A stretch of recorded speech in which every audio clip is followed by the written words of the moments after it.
அனைவருக்கும் வணக்கம். என்னுடைய பேர் பா சத்யா. நான் நாம் தமிழர் கட்சியின் வர 2026 திருநெல்வேலி சட்டமன்ற தொகுதியோட வேட்பாளரா நான் தான் நிக்கிறேன், களத்துல நிக்கிறேன். நான் ஏற்கனவே 2021 திருநெல்வேலி சட்டமன்ற தொகுதியில தான் நாம் தமிழர் கட்சி சார்பா போட்டியிட்டேன். இன்னைக்கு திருநெல்வேலி சட்டமன்ற தொகுதியில நான் 21ல அந்த தொகுதியை எப்படி பார்த்தனோ அதே நிலைமை தான் இன்னைக்கு 26லயும் நம்ம பார்த்துட்டு இருக்கோம். நான் நாள்தோறும் மக்களோட பயணப்படுறேன். மக்களுக்கு என்ன பிரச்சனை, என்ன தேவைங்கிறது தெளிவா எங்களுக்கு தெரியும். ஆனா மக்கள் தான் ஒரு நொடி சிந்திச்சு பார்க்கணும் யாருக்கு வாக்கு செலுத்தணும். அதுதான் நான் மீண்டும் மீண்டும் சொல்றேன். இந்த பகுதியில, நகர பகுதியில பாத்தீங்கன்னா எல்லா பகுதியிலும் இவங்க ஸ்மார்ட் சிட்டின்ற பேர்ல கட்டடங்களை அப்படியே கட்டுறாங்க. நெல்லை நகரத்துல இருக்கிற அந்த மார்க்கெட்ல 10 கோடி செலவுல அந்த கட்டடத்தை கடைகளை கட்டி போட்டு கடப்புற மூடி கிடக்கு. மக்களுக்கு பயன்பாட்டுக்கும் அது வரல. நயினார் குளத்தை பாத்தீங்கன்னா ஒரே சாக்கடை, அமலச்செடி, குப்பை, கூளம், காவா அதுக்கு மேல இருக்கு. இந்த திருநெல்வேலி காவால இருந்தாலும் தண்ணி பூரா நயினார் குளத்துல விழுது. அங்க ஒரே சாக்கடை, அழுக்கு, குப்பை. இங்க அதாவது வீட்டுல மக்கள் பயன்படுத்துற எல்லா கழிவுகளும் ஒட்டுமொத்தமா பாதாள சாக்கடைன்னு ஒரு திட்டத்தை கொண்டு வந்தாங்க. அது சிறப்பா அமல்படுத்த முடிஞ்சுதா இவங்களால? டோட்டல் ஃபெயிலியரா இருக்கு. வீட்டை விட்டு நகரத்துல கீழே இறங்குனா இந்த வீட்டுல பயன்படுத்துற கழிவுகள் மட்டும் இல்லாம மலமும் சேர்ந்து மிதக்குது. கண் கூட நான் பார்த்துட்டு வந்திருக்கேன். அப்ப ரெண்டுக்கும் தனியா ஒரு திட்டம் கூட இல்ல. கீழடியில நம் தமிழர்கள் முன்னோர்கள் கீழடி போங்க, நான் ஆதிச்சநல்லூர்ல போய் பாருங்க என் முன்னவர் எப்படி வச்சிருந்திருக்கான்னு. சுடு மண்ணால அப்படி மண்ணை வச்சு கொலாய் செய்து கழிவுகளை அழகா அருமையா கொண்டு போய் விட்டுருக்கான். அவன் கழிவு நீர் மேலாண்மையை சிறப்பா செய்திருக்கான் என் முன்னவர். 50 வருஷமா 2 திராவிட கட்சியும் அதிமுகவும் திமுகவும் மாறி மாறி ஆட்சி செய்து இன்னும் ஒரு கழிவறைக்கும் குப்பைக்கும் கூட தீர்வு கொடுக்க முடியல. சாலை ஒழுங்கா இருக்கா? நகரத்துல, நெல்லை நகரத்துல எல்லா பகுதியும் பாத்தீங்கன்னா சுத்தி பார்த்தா சாலையே சரியில்லை. அடிப்படை வசதியே இன்னை வரைக்கும் இல்ல. இவர் மக்களுடைய வாழ்க்கையை உயர்த்ததுக்கு என்ன திட்டத்தை போடுவாங்க? ஐயா நயனா நாகேந்திரன் இந்த தொகுதியில எம்எல்ஏவா இருந்து 5 வருஷமா முடிய போகுது. ஐயாவோட காலம் முடிய போகுது. ஐயா செய்த அதிகபட்ச பெரிய சாதனை என்ன தெரியுமா? 2 நீர்த்தேக்க தொட்டிய நான் நேற்று தான் பார்த்துட்டு வந்தேன். அதுக்கு செலவு 2.5 லட்சம். அதுவும் சின்டெக்ஸ் டேங்க் வச்சிருக்காரு. சின்டெக்ஸ் அந்த வழுக்கோட பக்கத்துல அங்க ஒரு இது, அப்புறம் இந்த பக்கத்துல ஒண்ணு இருந்தது, நகர பகுதியில ஒண்ணு இருந்தது. 2 பகுதியிலுமே அவங்க அந்த சின்டெக்ஸ் டேங்க்ல தண்ணியை திறந்து விட்டுருக்காங்க. தண்ணியை திறந்து விட்டுருக்கணும், இது மன்னிக்கணும். தண்ணி திறந்து பார்த்தா குழாயில தண்ணியில கெட்டி போட்டு இன்னும் திறக்க கூட இல்லாத திறந்து பார்த்தா தண்ணியே வரமாட்டேங்குது. இந்த நிலைமை தான் நகர பகுதியில இருக்கு. வேலை வாய்ப்புக்காக ஏதாவது திட்டம் திட்டப்பட்டிருக்கா? இவங்க திட்டங்கள் முழுவதுமாகவே ஸ்மார்ட் சிட்டின்ற பேர்ல கட்டடங்களை கட்டணும். அந்த கட்டடங்கள் இவர்களுக்காக, கமிஷனுக்காக மட்டுமே கட்டப்படுறதுதான் அவங்களோட நோக்கம். மக்களுக்கான திட்டமா எதுவுமே இங்க இல்ல. மக்களோட வாழ்க்கை தரத்தை உயர்த்துவதற்கு என்ன திட்டம் இருக்கு? பேட்ட மில்லு எல்லா தடவையும் சொல்றாங்க, பேட்ட மில்ல நான் வந்தா சரி பண்ணிவிடுவேன். அதே நகல் எடுத்து திரும்ப காமிக்கிறீங்க. பேட்ட மில்ல எப்ப திறக்க போறாங்க இவங்க? பேட்ட மில்ல என்ன பிரச்சனை இருக்குன்னா யாருக்காவது தெரியுமா? ஒண்ணும் தெரியாது. ஏன்னா அது இன்னைக்கு போன தடவை 2021ல பேட்ட மில்ல திறப்பேன்னு வாக்குறுதி கொடுத்தாங்க. இன்னைக்கு பார்த்தா அது சிதலம் அடைஞ்சு கூட கொஞ்சம் மோசமாகி கிடக்கு. இதுதான் அவங்களோட நிலைமை. இப்படிதான் இருக்கு. இதே நகர பகுதியில பாத்தீங்கன்னா மானூர் பகுதி எந்த இடத்துல வளர்ச்சி அடைஞ்சிருக்கு? ஒரு இடத்துல வளர்ச்சி அடையலையே. மானூர் தாலுகாவா மாறிடுச்சு. 2016ல அது தாலுகாவா மாற்றப்பட்டிருக்கு. 16ல இதே வள்ளியூரா இருக்கட்டும், அம்பாசமுத்திரமா இருக்கட்டும், எல்லா பகுதியிலும் ஒரு நீதிமன்றம் இருக்கு. மானூர்ல ஏன் நீதிமன்றம் வரல? நீதிமன்றம் இல்ல, பெண் காவல் நிலையம் இல்ல, சார்பதிவாளர் அலுவலகம் இல்ல, தீயணைப்பு நிலையம் இல்ல. இது எல்லாம் ஒரு தாலுகான்னா அங்க இருக்கணும். அதுதான் விதிமுறை. ஆனா அங்க எதுவுமே கிடையாது. அப்ப எந்த இடத்துல கடந்த முறை இருந்தவங்க இந்த சட்டமன்ற தொகுதியோட வளர்ச்சிக்கு உழைச்சிருக்காங்க, பேசியிருக்காங்க அப்படின்னு மக்கள் சிந்திக்கணும்ல. இதையும் தாண்டி குடிக்கிற தண்ணிக்கு 12 ரூபாய் கொடுத்து ஒரு குடம் தண்ணியை வாங்கி குடிக்கிறாங்க. வெங்கடாச்சலபுரத்துல, செலியநல்லூர் போனீங்கன்னா வீட்டு பக்கத்துல குழாயை திறந்தா அங்க அப்படி மாதத்துல ஒரு நாள் தான் தண்ணி வருது. அதுவும் ரொம்ப கலங்களா வந்துட்டு இருக்கு. அப்ப அந்த மக்கள்கிட்ட நான் ரொம்ப வேதனையா இருக்கும். ஏன்ப்பா எப்படிப்பா குடிப்பீங்கன்னா, இவ்வளவு பெரிய டேங்க்ல புடிச்சு வச்சு அவங்க அதை பயன்படுத்துறாங்க. தண்ணிக்கும் இங்க தீர்வு இல்ல, குடிக்கிற தண்ணி இல்ல கல்விக்கு என்ன முன்னேற்றத்தை கொண்டு வந்திருக்காங்க இந்த தொகுதியில, அதையும் நம்ம சிந்திக்கணும்ல. பெண் பிள்ளைகள் படிக்கக்கூடிய 12ஆம் வரைக்கும் படிக்கக்கூடிய அரசு பள்ளிக்கூடம் ஒரே ஒரு பள்ளிக்கூடம், கல்லணையை விட்டா வேற எங்கேயும் கிடையாது. மானூர் பகுதியில இருந்து பிள்ளை இங்க வரணும்னா காலையில 7 மணிக்கு அவ கிளம்புனாதான் இங்க பள்ளிக்கூடம் சேர முடியும்.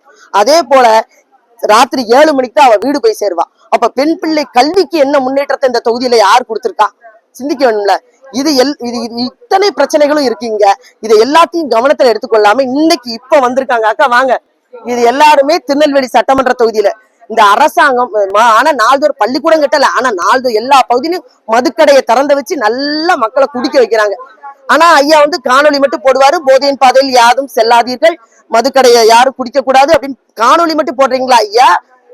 கடையை மூடுற இடத்துல நீங்க தான் இருக்கீங்க. நீங்க காணொலி போடக்கூடாது, அதிகாரத்துல இருக்கிறீங்க. தேர்தல் வாக்குறுதியா கொடுத்தீங்கல்ல, படிப்படியா குறைப்பேன்னு கொடுத்தீங்க. ஆனா எந்த இடத்துல படிப்படியா குறைச்சிருக்காங்க? அம்மையார் கனிமொழி 1,50,000 இளம் விதவைகள் வந்துட்டாங்கன்னு பேசினாங்க. ஆனா இன்னைக்கு மதுக்கடையை பத்தி பேசினா திரும்பி ஓடி போறாங்க. ஆனா நாள்தோறும் பெண்கள் சொல்றாங்க, என்கிட்ட பதிவு செய்யறாங்க, 1000 ரூபாயும் வேண்டாம், 2000 ரூபாயும் வேண்டாம், தெளிவா சொல்றாங்க, மதுக்கடையை மூடுனா போதுங்கிறாங்க.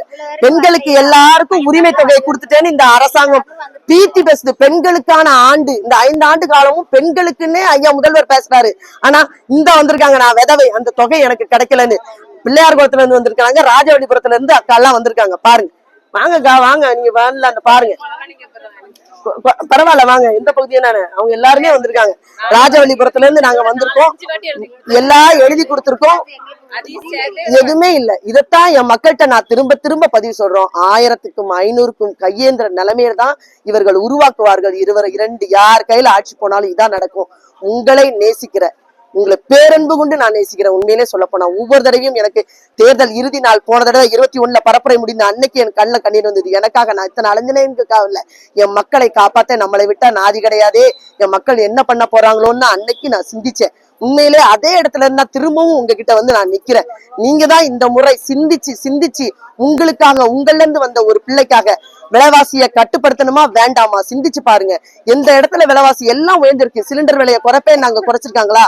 எல்லாமே நம்ம மேலதான், சொத்து வரியா நம்ம மேலதான். ரத்தமா உறிஞ்சிற மாதிரி வரிகளை போட்டு நம்மளை உறிந்து கொண்டிருக்கிற இந்த ஆட்சி வேணுமா? இல்ல நல்ல பிள்ளையா உங்களோட உங்க மக்களாக இருந்து மக்களுக்கு உண்மையிலேயே சேவை செய்ய காத்து இருக்கிற நாம் தமிழர் கட்சியின் வெற்றி சின்னமான இந்த விவசாய சின்னத்துல சத்யாவாகிய எனக்கு வாக்கு செலுத்துங்க. தொகுதியில உண்மையான மாற்றத்தை நீங்கள் பெற முடியும். நன்றி, வணக்கம். நீ சொல்லணுமா இல்ல நானே சொல்லிடுவா?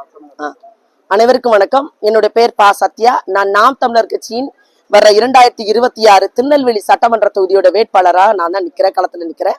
நான் ஏற்கனவே 2021 திருநெல்வேலி சட்டமன்ற தொகுதியில தான் நாம் தமிழர் கட்சி சார்பா போட்டியிட்டேன். இன்னைக்கு திருநெல்வேலி சட்டமன்ற தொகுதியில நான் 21ல அந்த தொகுதியை எப்படி பார்த்தனோ அதே நிலைமை தான் இன்னைக்கு 26லயும் நம்ம பார்த்துட்டு இருக்கோம். நான் நாள்தோறும் மக்களோட பயணப்படுறேன். மக்களுக்கு என்ன பிரச்சனை, என்ன தேவைங்கிறது தெளிவா எங்களுக்கு தெரியும். ஆனா மக்கள் தான் ஒரு நொடி சிந்திச்சு பார்க்கணும் யாருக்கு வாக்கு செலுத்தணும். அதுதான் நான் மீண்டும் மீண்டும் சொல்றேன். இந்த பகுதியில, நகர பகுதியில பாத்தீங்கன்னா எல்லா பகுதியிலும் இவங்க ஸ்மார்ட் சிட்டின்ற பேர்ல கட்டடங்களை அப்படியே கட்டுறாங்க. நெல்லை நகரத்துல இருக்கிற அந்த மார்க்கெட்ல வந்து 10 கோடி செலவுல அந்த கட்டடத்தை, கடைகளை கட்டி போட்டு கடை பூரா மூடி கிடக்கு. மக்களுக்கு பயன்பாட்டுக்கும் அது வரல. நயினார் குளத்தை பாத்தீங்கன்னா ஒரே சாக்கடை, அமலச்செடி, குப்பை, கூளம், காவா அதுக்கு மேல இருக்கு. இந்த திருநெல்வேலி காவால இருந்தாலும் தண்ணி பூரா வந்து நயினார் குளத்துல விழுது. அங்க ஒரே சாக்கடை, அழுக்கு, குப்பை. இங்க அதாவது வீட்டுல மக்கள் பயன்படுத்துற எல்லா கழிவுகளும் ஒட்டுமொத்தமா பாதாள சாக்கடைன்னு ஒரு திட்டத்தை கொண்டு வந்தாங்க. அது சிறப்பா அமல்படுத்த முடிஞ்சுதா இவங்களால? டோட்டல் ஃபெயிலியரா இருக்கு.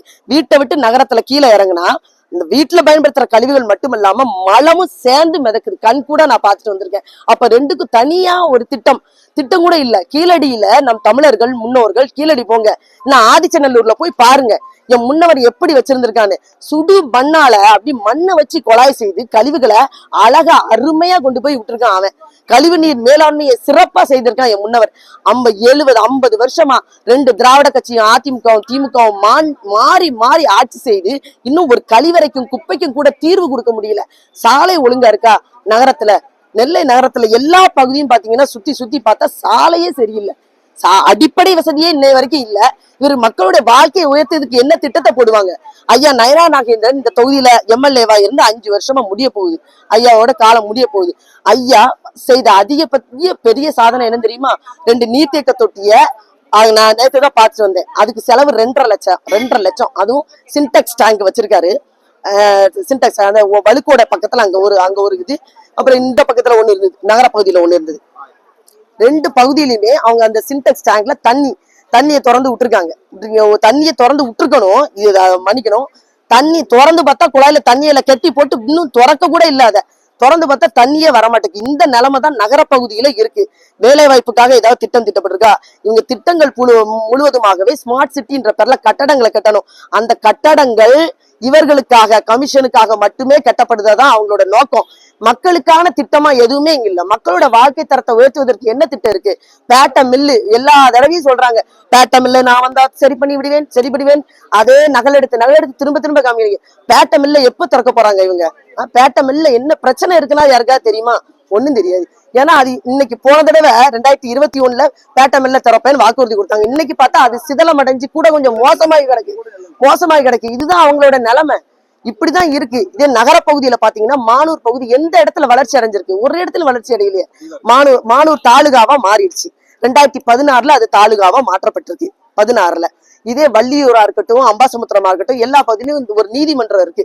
மானூர்ல ஏன் நீதிமன்றம் வரல?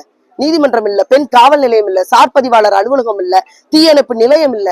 இது எல்லாம் ஒரு தாலுகான்னா அங்க இருக்கணும். அதுதான் விதிமுறை. ஆனா அங்க எதுவுமே கிடையாது. அப்ப எந்த இடத்துல கடந்த முறை இருந்தவங்க இந்த சட்டமன்ற தொகுதியோட வளர்ச்சிக்கு உழைச்சிருக்காங்க, பேசியிருக்காங்க அப்படின்னு மக்கள் சிந்திக்கணும்ல. இதையும் தாண்டி குடிக்கிற தண்ணிக்கு 12 ரூபாய் கொடுத்து ஒரு குடம் தண்ணியை வாங்கி குடிக்கிறாங்க. வெங்கடாச்சலபுரத்துல செலியநல்லூர் போனீங்கன்னா வீட்டு பக்கத்துல குழாயை திறந்தா அங்க அப்படி மாதத்துல ஒரு நாள் தான் தண்ணி வருது. அதுவும் ரொம்ப கலங்களா வந்துட்டு இருக்கு. அப்ப அந்த மக்கள்கிட்ட நான் ரொம்ப வேதனையா இருக்கும். ஏன்ப்பா எப்படிப்பா குடிப்பீங்கன்னா, இவ்வளவு பெரிய டேங்க்ல புடிச்சு வச்சு அவங்க அதை பயன்படுத்துறாங்க. தண்ணிக்கும் இங்க தீர்வு இல்ல, குடிக்கிற தண்ணி இல்ல. இல்ல கல்விக்கு என்ன முன்னேற்றத்தை கொண்டு வந்திருக்காங்க இந்த தொகுதியில, அதையும் நம்ம சிந்திக்கணும்ல. பெண் பிள்ளைகள் படிக்கக்கூடிய 12ஆம் வரைக்கும் படிக்கக்கூடிய அரசு பள்ளிக்கூடம் ஒரே ஒரு பள்ளிக்கூடம், கல்லணையை விட்டா வேற எங்கேயும் கிடையாது. மானூர் பகுதியில இருந்து பிள்ளை இங்க வரணும்னா காலையில 7 மணிக்கு அவ கிளம்புனாதான் இங்க பள்ளிக்கூடம் வந்து சேர முடியும். அதே போல ராத்திரி 7 மணிக்கு தான் அவ வீடு போய் சேருவா. அப்ப பெண் பிள்ளை கல்விக்கு என்ன முன்னேற்றத்தை இந்த தொகுதியில யார் கொடுத்திருக்கா? சிந்திக்க வேணும்ல. இது இத்தனை பிரச்சனைகளும் இருக்கீங்க. இதை எல்லாத்தையும் கவனத்துல எடுத்துக்கொள்ளாம இன்னைக்கு இப்ப வந்திருக்காங்க. அக்கா வாங்க, இது எல்லாருமே திருநெல்வேலி சட்டமன்ற தொகுதியில